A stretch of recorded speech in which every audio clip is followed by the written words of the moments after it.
TSPSC group 1 ఆస్పిరెంట్స్కి అలాగే టీశాట్ ప్రేక్షకులందరికీ కూడా టీశాట్ తరపున శుభాకాంక్షలు. ఈ సెషన్లో మనము గ్రూప్ 1 ప్రిలిమ్స్ కమ్ మెన్స్ సంబంధించినటువంటి తెలంగాణ జియోగ్రఫీలో ఉన్నటువంటి 5th యూనిట్లో అంటే పేపర్ 2లో ఉన్నటువంటి 3rd సెక్షన్లో ఉన్నటువంటి 5th యూనిట్లో ప్రధానమైన అంశము evolution and growth of Hyderabad city అనే అంశాన్ని ఇప్పుడు మనం చర్చిద్దాం. హైదరాబాద్ నగరం యొక్క ఆవిర్భావము, అభివృద్ధిలో వివిధ దశలు, నూతనంగా ఈ మధ్యకాలంలో హైదరాబాద్ నగరానికి అభివృద్ధి కావాల్సినట్టు తీసుకుంటున్నటువంటి చర్యలు, వీటన్నిటిని కూడా మనం మదింపజేయాల్సిన అవసరం ఉన్నది. మెయిన్స్ పాయింట్ ఆఫ్ వ్యూలో చాలా ప్రధానమైనటువంటి ప్రశ్న, అడగడానికి అవకాశం ఉన్నటువంటి ప్రశ్న ఇది. సో ఈ ప్రశ్నను కూడా మనం పరిశీలించినట్లయితే, discuss the evolution and urban growth of Hyderabad, Hyderabad నగరం యొక్క ఆవిర్భావము మరియు దాని యొక్క అభివృద్ధిలో వివిధ దశలను చర్చించండి అని అడగడానికి అవకాశం ఉన్నటువంటి ప్రశ్న. ఇక హైదరాబాద్ నగరం యొక్క ఆవిర్భావానికి మనం చూసినట్లయితే, ఈ హైదరాబాద్ నగరానికి యొక్క ఆవిర్భావము గోల్కొండ ప్రాంతంలో మొట్టమొదటిసారిగా 1463వ సంవత్సరంలో పునాది పడినట్టుగా మనం గమనించవచ్చు. కులీ కుతుబ్ షా ఉల్ ముల్క్ అని ఆయన మొట్టమొదటిసారిగా 1463లో ఈ గోల్కొండ ప్రాంతంలో ఉన్నటువంటి, అప్పుడు కాకతీయుల ఆధీనంలో ఉన్నటువంటి ఒక గోల్కొండ ప్రాంతం వద్ద మొట్టమొదటిసారిగా ఒక ఆవాసాన్ని, ఒక బేస్మెంట్ ఏర్పరచడం జరిగింది. ఇక 1591లో కనుక మనం పరిశీలించినట్లయితే, 1591లో కుతుబ్ షాహీ సుల్తాన్ మొహమ్మద్ అలీ కుతుబ్ షా మొట్టమొదటిసారిగా హైదరాబాద్ నగరానికి అవసరమైనటువంటి పునాదిని ఏర్పాటు చేయడం జరిగింది. అలాగే ఇబ్రహీం కులీ కుతుబ్ షా కాలంలో 1563లో మనకి హుస్సేన్ సాగర్ సరస్సుని త్రవ్వించడం జరిగింది. 1563లో హుస్సేన్ సాగర్ సరస్సు నిర్మాణం జరిగింది. ఈ హుస్సేన్ సాగర్ యొక్క నిర్మాణంలో హుస్సేన్ షా వలీ అనే ఆయన ఒక ప్రధానమైనటువంటి పాత్ర, దీన్ని డిజైన్ చేయడంలో కానివ్వండి, దీని యొక్క ప్లానింగ్లో కానివ్వండి, ఈ సరస్సుని నిర్మించడంలో కానివ్వండి, ఒక ప్రధానమైన పాత్ర పోషించడం జరిగింది. ప్రస్తుతం ఉన్నటువంటి హైదరాబాద్ మహానగరం ఏదైతే ఉన్నదో, ఆ హైదరాబాద్ నగరము ఒక క్యాపిటల్ సిటీగా మనకి ఈ సుల్తాన్ల కాలం, కుతుబ్ షాహీల కాలంలో ఉన్నటువంటి 5వ రూలర్ అయినటువంటి, 5వ పాలకుడైనటువంటి మొహమ్మద్ కులీ కుతుబ్ షా ప్రాంతం సందర్భంలో, ఆయన పరిపాలనలో 1589లో మూసీ నది ఒడ్డున మనకి ఒక ప్రధానమైన నగరాన్ని నిర్మించడం జరిగింది. అంటే నగర నిర్మాణానికి అవసరమైన చర్యలు తీసుకోబడడం జరిగింది. గోల్కొండ ప్రాంతంలో ప్రారంభించబడినటువంటి ఈ హైదరాబాద్ నగరం యొక్క పరిధి అనేది క్రమంగా గోల్కొండ నుంచి కొంచెం దూరంగా జరిగి హైదరాబాద్ ప్రస్తుతం ఉన్నటువంటి చార్మినార్ ప్రాంతానికి రావడం జరిగింది. దీనికి గల ప్రధాన కారణం ఏమిటంటే, గోల్కొండ ప్రాంతంలో ఉన్నటువంటి సైనిక స్థావరాల నుంచి, అలాగే అక్కడ ఉన్నటువంటి ప్రజలకు ఎటువంటి ఇబ్బంది లేకుండా, ఇరువురి మధ్య ఎటువంటి సన్నిహిత సంబంధాలు కానివ్వండి, లేదా పరిపాలనాపరమైన అవరోధాలు లేకుండా ఉండడం కోసం, అలాగే గోల్కొండ ప్రాంతం క్రమేపీ అభివృద్ధి చెందుతూ వస్తుండడంతో ఆ ప్రాంతంలో ఉన్నటువంటి నీటి వనరుల లభ్యత కూడా తగ్గడము. సో ఈ 2 అంశాలను దృష్టిలో ఉంచుకొని గోల్కొండ నుంచి మనకి ఈ పరిపాలన అనేది, లేదా వారి యొక్క నివాస సముదాయ ప్రాంగణం అనేది హైదరాబాద్ నగరాన్ని మార్చడం జరిగింది.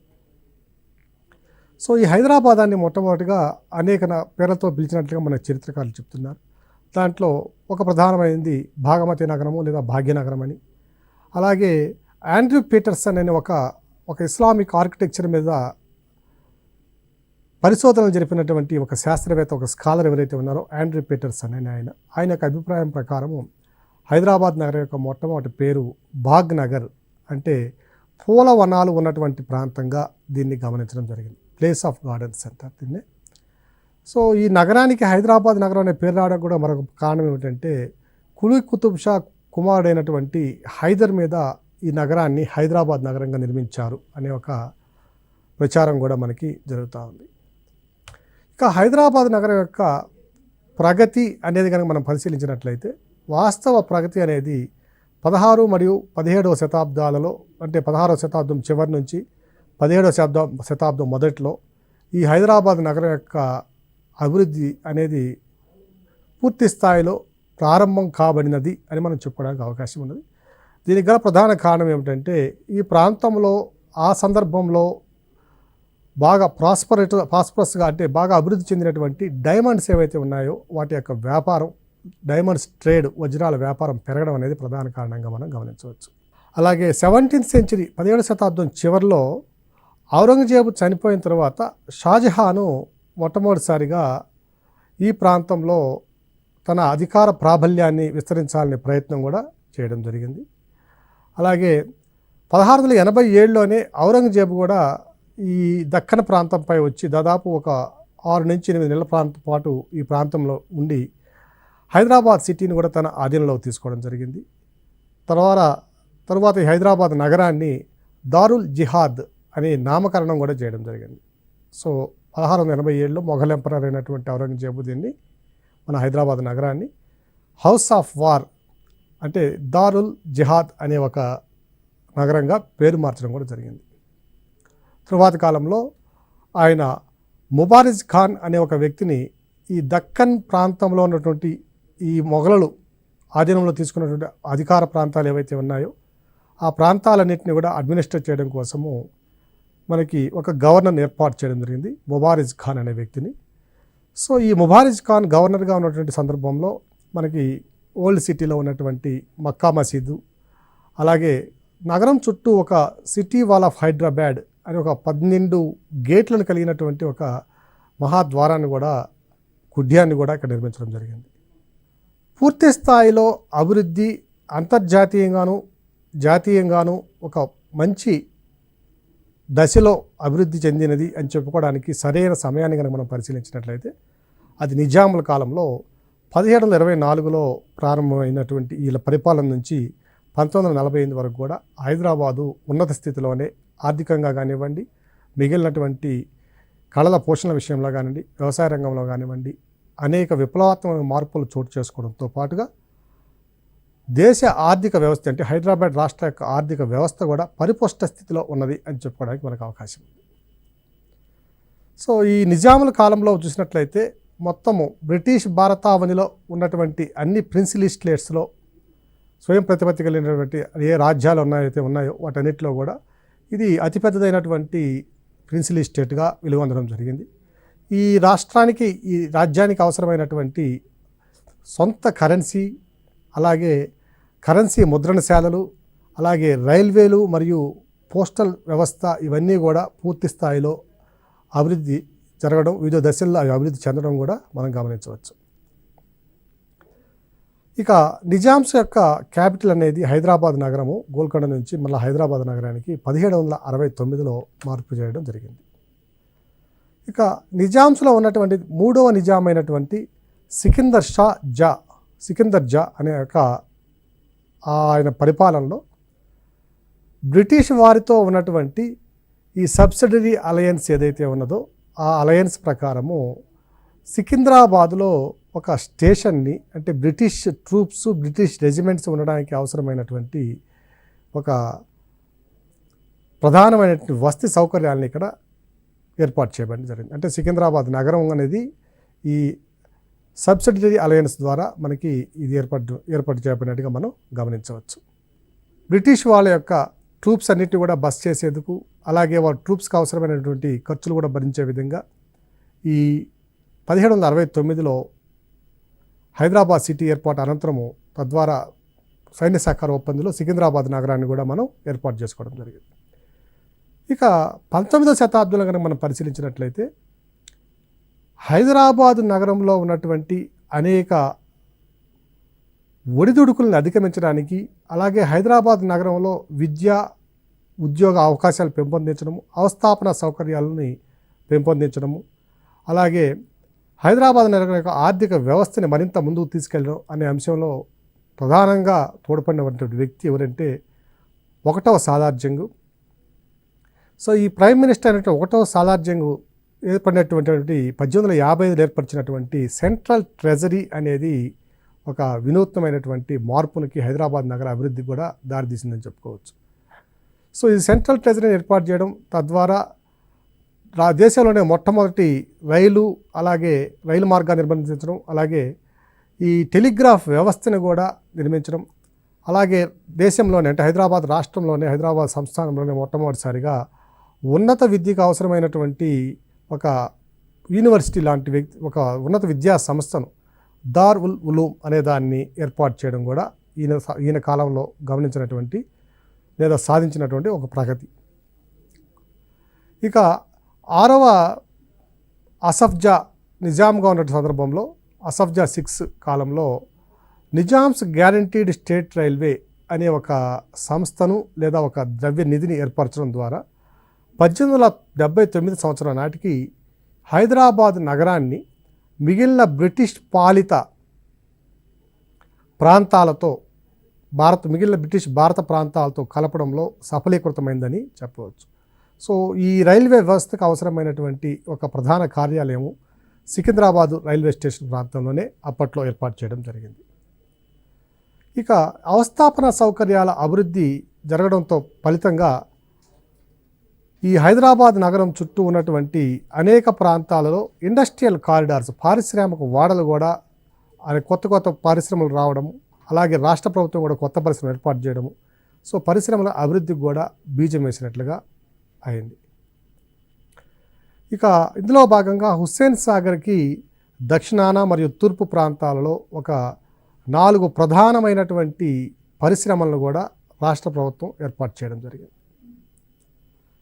1901 నాటికి ఈ పారిశ్రామిక ప్రగతి ద్వారా, అవస్థాపన సౌకర్యాల అభివృద్ధి ద్వారా, విద్యా ఉపాధి అవకాశాల కల్పనలో ముందడుగు వేయడం ద్వారా కానివ్వండి, వీటన్నిటి ఫలితంగా 1901 నాటికి హైదరాబాదు నగర జనాభా 4,50,000 చేరడం, తద్వారా బ్రిటిష్ భారతావనిలో అంటే బ్రిటిష్ వలసవాద ప్రభుత్వం ఉన్నటువంటి భారతదేశంలో అభివృద్ధి చెందినటువంటి లేదా అత్యంత జనాభా కలిగినటువంటి నగరాల్లో హైదరాబాద్ నగరం 4వ నగరంగా అభివృద్ధి చెందడం అనేది చోటు చేసుకుంది. సో ఈ విధంగా 14వ శతాబ్దంలో గోల్కొండ వద్ద ఏర్పరిచినటువంటి ఈ ఒక చిన్న బేస్మెంట్ అనేది ఇది 1901వ సంవత్సరం వచ్చేటప్పటికి వివిధ సుల్తాన్లు కానివ్వండి, అలాగే కుతుబ్ షాహీలు కానివ్వండి, అలాగే సాలార్ జంగ్ తీసుకున్నటువంటి చర్యలు కానివ్వండి, సో వీటన్నిటి ఫలితంగా హైదరాబాద్ నగరం ఇంతింతే ఒటిడింతే అన్నట్లుగా 1901 నాటికి 4,50,000 జనాభాతో అలరారుతూ అనేక పారిశ్రామిక వాడలను కూడా కలిగి విద్యుత్తు, రైల్వే, టెలిగ్రాఫు తదితర అవస్థాపన సౌకర్యాలను ఆధునిక భారతదేశంతో ఏమాత్రం తీసిపోకుండా అభివృద్ధి చెందింది అన్నలో మనకి సందేహం లేదు. ఇక 1908లో వచ్చినటువంటి మూసీ వరదను కనుక, అతి భయంకరమైనటువంటి మూసీ వరదను కనుక మనం పరిశీలించినట్లయితే అధికారిక లెక్కల ప్రకారమే 15,000 మందికి పైగా ఈ వరదల్లో చనిపోవడం జరిగింది.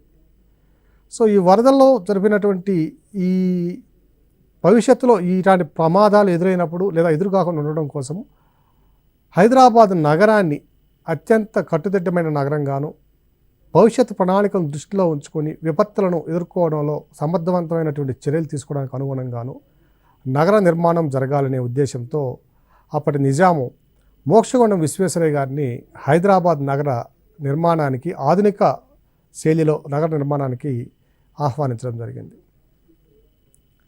అలాగే చివరి నిజామైనటువంటి మీర్ ఉస్మాన్ అలీ ఖాన్, ఈయన చేసినటువంటి నిర్మాణ రంగంలో చేసినటువంటి ప్రగతి హైదరాబాదు రాష్ట్రానికి కానివ్వండి, హైదరాబాద్ నగరానికి కానివ్వండి ఒక కలికి తురాయి లాంటిదిగా మనం చెప్పుకోవచ్చు. ఈయన నిర్మించినటువంటి భవనాలు ఇప్పటికి కూడా మనకి కళ్ళ ముందే మనం చూస్తూనే ఉన్నాం. పబ్లిక్ బిల్డింగ్స్ కానివ్వండి, అలాగే అవస్థాపన సౌకర్యాలకు అవసరమైనటువంటి ఇన్స్టిట్యూషన్స్ కానివ్వండి, ఇవన్నీ కూడా మనం ఇక్కడ గమనించవచ్చు. ఉదాహరణకి అవస్థాపన సౌకర్యాల్లో భాగంగా బేగంపేట్ ఎయిర్పోర్టు, హైదరాబాద్ నిజాంకు అప్పట్లోనే దక్కన్ ఎయిర్లైన్స్ అనేటువంటి ఒక నిజాం దక్కన్ ఎయిర్లైన్స్ అని ఒక ప్రత్యేకమైనటువంటి విమానరంగ సంస్థ కూడా ఉండడం మనం గమనించాలి. సో ఈ బేగంపేట ఎయిర్పోర్టు, అలాగే అబిడ్స్లో ఉన్నటువంటి స్టేట్ బ్యాంక్ ఆఫ్ హైదరాబాద్, అలాగే ఉస్మానియా యూనివర్సిటీ, అలాగే మనకి అబిడ్స్ కొంచెం వెనక్కి వెళ్ళినట్లయితే ఓల్డ్ సిటీకి వెళ్ళే మార్గంలో ముజాం జాహీ మార్కెట్, అలాగే Nizamia hospital, state central library, అలాగే ఉస్మానియా జనరల్ హాస్పిటలు, హైకోర్టు, ఇవన్నీ కూడా ఈయన మీర్ ఉస్మాన్ అలీ ఖాన్ పరిపాలనలో నిర్మించబడినటువంటి అనేక చారిత్రాత్మక కట్టడాలుగా మనం గమనించాలి. సో ఇలాంటి అనేక చారిత్రాత్మక కట్టడాలు కట్టడం ద్వారాను, ప్రజలకు అవసరమైనటువంటి విద్య, వైద్య, ఉపాధి అవకాశాలను కల్పించడం ద్వారాను, పారిశ్రామిక వాడలను, పరిశ్రమలను నిర్మించడం ద్వారాను, ఏర్పాటు చేయడం ద్వారాను హైదరాబాద్ నగరంలో క్రమేపీ ఇతర రాష్ట్రాల నుంచి కూడా అనేక వందల వేల సంఖ్యలో మనకి వలసదారులు రావడం కూడా మనం గమనించవచ్చు. ఈ చారిత్రాత్మక కట్టడాల నిర్మాణంలో మనం కనుక చూసినట్లయితే ఒక బ్రిటిష్ ఆర్కిటెక్ట్ అయినటువంటి విన్సెంట్ ఎస్ట్ అని ఆయన అనేక చారిత్రక నిర్మాణాల కట్టడాల సందర్భంలో ఆయన యొక్క ఆర్కిటెక్చర్ని మనం గమనించవచ్చు. ఇక 20వ శతాబ్దంలో కనుక మనం పరిశీలించినట్లయితే 1920 నుంచి హైదరాబాద్ నగరంలో చుట్టుపక్కల ప్రాంతాల్లో అనేక పరిశ్రమలు, పెద్ద పరిశ్రమలతో పాటు అనేక చిన్న చిన్న పరిశ్రమలు కూడా ఏర్పడడం కావడం జరిగింది. ఈ పరిశ్రమలు కనుక మనం పరిశీలించినట్లయితే మీర్ ఉస్మాన్ అలీ ఖాన్ రెయిన్లో, అంటే ఆయన పరిపాలనా కాలంలో 1921లో జిందా తిలిస్మాత్ అనే ఒక ప్రధానమైన పరిశ్రమ, అలాగే 1930లో వజీర్ సుల్తాన్ టొబాకో కంపెనీ, అలాగే చార్మినార్ సిగరెట్ ఫ్యాక్టరీని కూడా ఏర్పాటు చేయడం జరిగింది. ఇక వరంగల్లో కనుక చూసినట్లయితే ఆ ప్రాంతంలో అత్యంత పెద్ద పరిశ్రమ అయినటువంటి అజామ్ జాహీ మిల్స్ కూడా ఇక్కడ ఏర్పాటు చేయడం జరిగింది. 1937లో మనం చూసామండి నిజాం షుగర్స్ ఫ్యాక్టరీ, ఆసియాలోని అతిపెద్ద షుగర్ ఫ్యాక్టరీ ఇది. అలాగే 1942లో ఆల్విన్ కంపెనీ ప్రారంభించడం, అలాగే ప్రాగా టూల్స్ మనం కనుక చూసినట్లయితే ఇది ఈ ప్రాంతంలో ఇక ప్రాగా టూల్స్ని కూడా ఏర్పాటు చేయడం జరిగింది. ప్రాగా 1943లో. 1945లో దక్కన్ ఎయిర్వేస్ లిమిటెడ్, అలాగే 1946లో హైదరాబాద్ ఆస్బెస్టాస్ కంపెనీ, 1946లో ఒక ప్రధానమైన సిల్క్ పరిశ్రమని, సర్ సిల్క్ అనే ఒక ప్రధానమైన పరిశ్రమని ఏర్పాటు చేయడం జరిగింది. సో ఇవన్నీ కూడా మనకి హైదరాబాద్ నగరం యొక్క విస్తరణని, దాని యొక్క అభివృద్ధులని, వివిధ దశలని మనకి తెలియజేయడం జరుగుతుంది. అభివృద్ధి అనేది ఆయా ప్రాంతాలలో ఉన్నటువంటి అవస్థాపన సౌకర్యాల అభివృద్ధి, తద్వారా పారిశ్రామిక ప్రగతి, దాని ద్వారా ప్రజల జీవన ప్రమాణాలలో పెరుగుదల, వాటితో పాటుగా రాజ్యానికి అవసరమైనటువంటి సుంకాలు రావడం, ట్యాక్సెస్ అనేవి అధికంగా రావడం, ఇవన్నీ కూడా అభివృద్ధిలో భాగాలుగా మనం గమనించాలి. ఇక స్వాతంత్రానంతరం 16 సెప్టెంబర్ 1948 ప్రారంభమైన పోలీస్ చర్య ఒక 4 రోజుల పాటు సాగిన తర్వాత హైదరాబాద్ రాష్ట్రము భారత యూనియన్లో అంతర్భాగంగా విలీనం కాబడినది. దాని తరువాత 1956లో హైదరాబాద్లోనే రాష్ట్రపతి నిలయాన్ని ఏర్పరచడం కూడా హైదరాబాద్ నగర అభివృద్ధికి మరొక ప్రధానమైనటువంటి తోడ్పాటును అందించింది. రాష్ట్రపతి నిలయం అంటే ఇప్పుడు ఢిల్లీ తర్వాత 2వ అఫీషియల్ రెసిడెన్స్గా, అలాగే రాష్ట్రపతి యొక్క 2వ నివాస సముదాయంగా, బిజినెస్ అఫైర్స్ జరిగేటువంటి లేదా అడ్మినిస్ట్రేటివ్ పర్పసెస్ ఉన్నటువంటి ఆఫీస్గా మనం దీన్ని ఇక్కడ మనం గమనించవచ్చు. ఇక ఇండిపెండెన్స్ తర్వాత మనం చూసినట్లయితే హైదరాబాద్ నగరం యొక్క భౌగోళిక పరిధిని కనుక మనం పరిశీలించినట్లయితే ఇది హైదరాబాద్ నగరము 17 డిగ్రీల 12 నిమిషాల ఉత్తర అక్షాంశం నుంచి 17 డిగ్రీల 42 నిమిషాల ఉత్తర అక్షాంశానికి మధ్య, 78 డిగ్రీల 12 నిమిషాల తూర్పు రేఖాంశం నుంచి 78 డిగ్రీల 40 నిమిషాల తూర్పు రేఖాంశాల మధ్య విస్తరించి ఉంది. ఇక స్వాతంత్రానికి ముందు కనుక మనం చూసినట్లయితే మొట్టమొదటిసారిగా 1869లోనే హైదరాబాద్ మున్సిపల్ కార్పొరేషన్ అనే ఒక నగరాభివృద్ధి సంస్థ ఏర్పడడం, ఈ మున్సిపల్ కార్పొరేషన్ యొక్క పరిపాలనా బాధ్యతలను హైదరాబాద్ నగరం యొక్క కొత్వాల్ పోలీస్ కమిషనర్కి అప్పగించడం అనేది మనం గమనించాలి. ఇక 1870లో కనుక మనం చూసినట్లయితే మొత్తం హైదరాబాద్ నగర మున్సిపాలిటీ సుమారు 55 చదరపు కిలోమీటర్ల మీద విస్తరించి 3,50,000 మందికి పైగా జనాభాని కలిగి ఒక విశిష్టమైన స్థానాన్ని ఆక్రమించింది. ఇక 1950లో కనుక మనం చూసినట్లయితే స్వాతంత్రానంతరం 2 సపరేట్ కార్పొరేషన్స్ ఏర్పడినాయి. అవి హైదరాబాద్కు సంబంధించినటువంటి ఒక కార్పొరేషను, అలాగే సికింద్రాబాద్ సంబంధించినటువంటి ఒక కంటోన్మెంట్ ఏరియా అనేవి ఇక్కడ ఏర్పడడం జరిగింది. So one for Hyderabad city and another for Secunderabad cantonment area. So 1950లో జరిగింది. 1869లో మున్సిపల్ కార్పొరేషన్ ఏర్పడడం, 1950లో హైదరాబాద్ నగరం యొక్క అభివృద్ధికి సంబంధించినటువంటి హైదరాబాద్ సిటీ కార్పొరేషన్ ఒకటి, సికింద్రాబాద్ కంటోన్మెంట్ ఏరియా ఒకటి ఏర్పడడం జరిగింది. 1960 నాటికి వచ్చేసరికి ఈ రెండు ఏవైతే ఉన్నాయో హైదరాబాద్ నగర కార్పొరేషన్ ఒకటి, కంటోన్మెంట్ ఏరియా రెండింటినీ కూడా కలిపి మున్సిపల్ కార్పొరేషన్ ఆఫ్ హైదరాబాద్గా ఏర్పాటు చేయడం జరిగింది. ఏర్పాటు చేస్తూ నగర యొక్క పరిధిని కూడా 55 చదరపు కిలోమీటర్ల పరిధి నుంచి 172 చదరపు కిలోమీటర్ల పరిధికి విస్తరించడం జరిగింది. సో మనం ఇక్కడ గుర్తుంచుకోవాల్సిన అంశం ఏమిటంటే ప్రిలిమినరీ పాయింట్ ఆఫ్ వ్యూలో మనకి 1869లో హైదరాబాద్ మున్సిపల్ కార్పొరేషన్ ఏర్పడితే 1950లో హైదరాబాద్ నగర కార్పొరేషన్, సికింద్రాబాద్ కంటోన్మెంట్ ఏరియా ఏర్పడితే 1960 నాటికి ఏమైందంటే అది మున్సిపల్ కార్పొరేషన్ ఆఫ్ హైదరాబాద్ MCHగా మారింది. నగర వైశాల్యం కూడా అధికారికంగా 172 చదరపు కిలోమీటర్ల వరకు విస్తరించడం జరిగింది. అలాగే 1975 నాటికి మరలా అనేక సందర్భాల్లో అనేక సమస్యలు ఎదుర్కోవడం గమనించి ఈ నగరంలో వస్తున్నటువంటి ఈ ట్రాఫిక్ సమస్యలు కానివ్వండి, అలాగే నగర అభివృద్ధికి నిరోధకంగా ఉన్నటువంటి అనేక అంశాలను కూడా పరిశీలించి 1975లో అప్పటి రాష్ట్ర ప్రభుత్వం మరలా Hyderabad urban development authority HUDA అనే దాన్ని ఏర్పాటు చేయడం జరిగింది. హుడా. సో హుడా వచ్చి 1975లో ఏర్పడినటువంటి సంస్థ. దీని యొక్క ప్రధాన ఉద్దేశం ఏమిటంటే హైదరాబాద్ నగరంలో ఉన్నటువంటి వివిధ భూ వనరులను ఒక ప్రణాళికాబద్ధంగా ఉపయోగించుకుంటూ హైదరాబాద్ నగరాన్ని ఉత్తమ నగరంగా తీర్చిదిద్దడం అనే ఒక ప్రధాన అంశంగా ఇక్కడ పెట్టుకోవడం జరిగింది. ఇందుకు గాను పరిశ్రమల వాడల్ని ఒకవైపు తరలించడం, అలాగే బిజినెస్ ప్రాంతాలను కొంతవైపు తరలించడం, అంటే వికేంద్రీకరణ, సేవల యొక్క వికేంద్రీకరణ అనేది ఇక్కడ ప్రారంభమైనదిగా మనం గమనించవచ్చు. ఈ వికేంద్రీకరణలో భాగంగా 4 ప్రధానమైనటువంటి క్లస్టర్స్ని గుర్తించి అధికారికంగా వాటిని ఆమోదించడం జరిగింది. అవి ఒకటి రామచంద్రాపురం పటాన్ చెరువు, రెండవది శంషాబాద్ ఏరియా, మూడవది వచ్చి మేడ్చల్లు, నాలుగవది వచ్చి గట్కేసరు. ఈ ప్రాంతాలలో 4 క్లస్టర్స్ని డివైడ్ చేయడం మనం గమనించవచ్చు.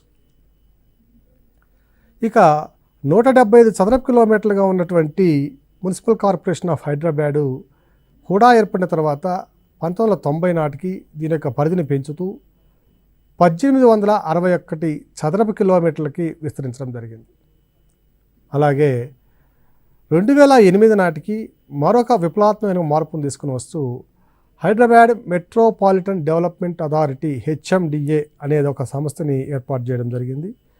సో ఇది HMDA అనేది ఒక అసెంబ్లీలో ఏర్పడినటువంటి చట్టం ద్వారా తీసుకురాబడినటువంటి ఒక సంస్థ ఇది. ఇక 1861 చదరపు కిలోమీటర్లుగా ఉన్నటువంటి హుడా యొక్క భౌగోళిక పరిధిని కూడా ఈ HMDA Hyderabad metropolitan development authority ద్వారా ఏర్పడినటువంటి HMDA పరిధిలోకి వచ్చేసరికి దీని యొక్క వైశాల్యాన్ని కూడా 7,257 చదరపు కిలోమీటర్లకి పెంచడం జరిగింది.